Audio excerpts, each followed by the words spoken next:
The President of the United States has an almost mythic stature in American history. He's the dominant figure in American politics and the most powerful man in the world. But few of us today realize that this was not the kind of president the Founding Fathers had in mind.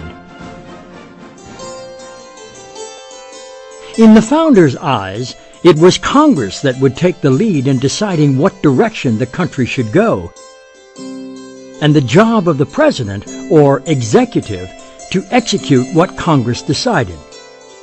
Going back to the Founders, James Madison wrote a letter to Thomas Jefferson in which he said, "We don't have to worry about the executive. That's the weaker branch of the government. We want the legislature to be the centerpiece of government." Not only did the Founders want Congress to be dominant over the President, but they did not want average Americans to have a role in choosing who that President would be. Their reasoning was that average Americans were not capable of making a wise choice. In the early years of the Republic, voters were not called on to choose the President of the United States. Choosing the President was quite honestly and quite deliberately an elitist operation. The people who were thought to be the insiders in state government became the presidential electors, and they chose the president based on which set of Washington insiders they thought was the best. And the people were basically expected to accept that decision without complaint. During the terms of our first 6 presidents, the government functioned pretty much like the Founding Fathers planned.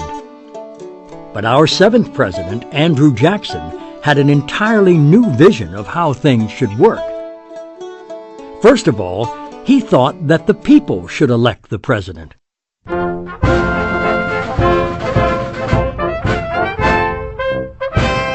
Jackson and his supporters decided to reinvent American politics. So they organized all kinds of popular demonstrations, rallies, conventions, assemblies of people who would get together and hurrah for Jackson.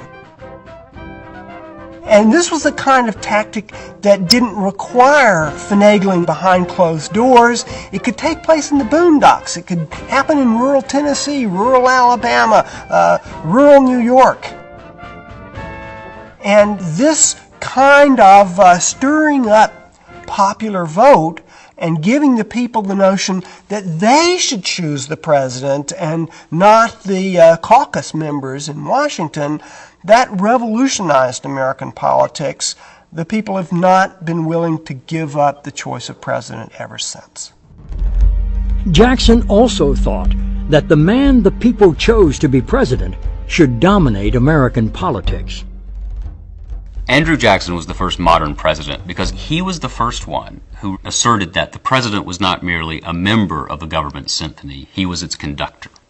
He said, "I am the only person elected by all the people, and therefore I have a special role in leadership, in setting a direction for the country, in imposing my will on the legislature or the court if I wish, and if people don't like it, they can vote me out next time." But Jackson's vision deeply frightened many Americans. Men like Henry Clay worried about Andrew Jackson courting the will and sentiment of the people precisely because it was, in their mind, demagoguery. You whip the people into a frenzy over something which may or may not be true, and then you ride their energy into office and then commit mayhem as you will. President Jackson's actions would only feed Clay's fears, for it was his goal to make himself into the most powerful president America ever had.